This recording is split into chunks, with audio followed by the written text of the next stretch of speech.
നിന്റെ നാവ് കൊണ്ട് ഒരിക്കലും പറയാൻ മറന്നുപോവല്ലേ. റബ്ബിർഹംഹുമാ കമാ റബ്ബയാനി സഗീറാ.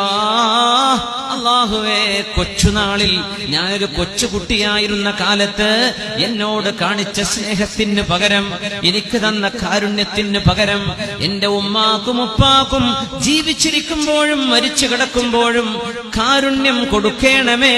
എന്റെ ഉപ്പയോട് ഉമ്മയോട് റഹ്മത്ത് ചെയ്യണമേ.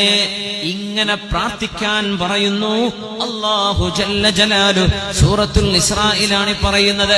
ഇത്രയും വിഷയം അഷ്റഫുൽ ഖൽഖ് സ്വല്ലല്ലാഹു അലൈഹി വസല്ലം തങ്ങൾ പഠിപ്പിക്കുന്നത് എന്തിനാണെന്നറിയുമോ? സ്വർഗ്ഗലോകത്തേക്ക് പോവണം. ഫഇന്നൽ ജന്നത തഹ്ത ഖദമൈഹാ.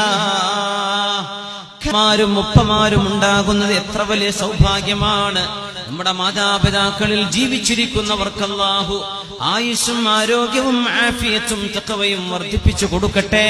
അവരിന്ന് മരിച്ചുപോയവരുടെ ഖബറിന്റെ ഉള്ളകം അല്ലാഹു വെളിച്ചം കൊണ്ട് നിറക്കട്ടെ.